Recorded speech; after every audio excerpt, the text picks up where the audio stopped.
10, 20, 50 deep. It's a mob scene outside. Much more of a police presence. You go through with the magnetometer, hand search.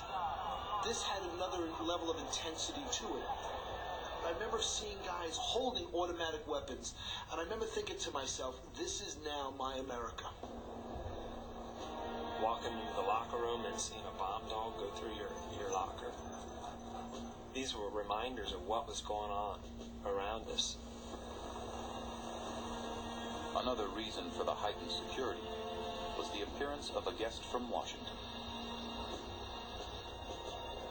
As we walked into the locker room, there was a gentleman standing there we had never seen before. He says, well, President Bush is going to come, and he's going to throw out the first pitch, and we need a Secret Service agent on the field, and so I'm going to dress as an umpire.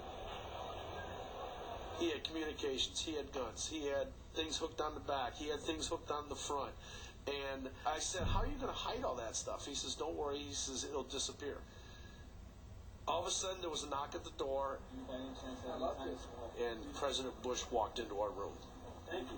Can you do me a favor and say hi to my son, because he's one of your biggest supporters? Jimmy. Jimmy, how are you?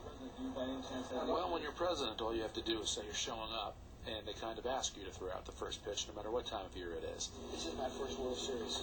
Really? I vowed I'd never go to a World Series unless the Rangers got it. And I changed that vow. You know, I wanted to make sure that if I was going to throw out the ball, I was able to do so with a little zip. You know, I didn't want people to think that their president was incapable of finding the plate. So I go underneath the Yankee Stadium, in the bowels of Yankee Stadium, and there's a hitting cage there. And he's wearing his bulletproof jacket, and he's getting his arm loose, and Derek Jeter comes up to him. Hey, Prez, how are you doing? Good, Derek. It's good luck tonight. Thank you, sir. He says, hey, I hear you're throwing out the first ball. So I just asked him if he was going to be throwing the first pitch from the mound or in front of the mound. The president said, I think I'll throw from the base of the mound.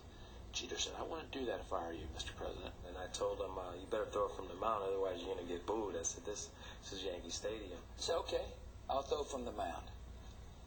And he's walking out, and he looks over his shoulder, and he says, don't bounce it, they'll boo you. And so the pressure, all of a sudden, I mean, I'm sitting there kind of fairly relaxed and feeling fairly loose, and the great Derek Jeter, don't bounce it, they'll boo you. All of a sudden, the pressure mounted. The President of the United States. I'd never felt what I'd felt before when I walked out of that dugout. I felt the raw emotion of the Yankee fans.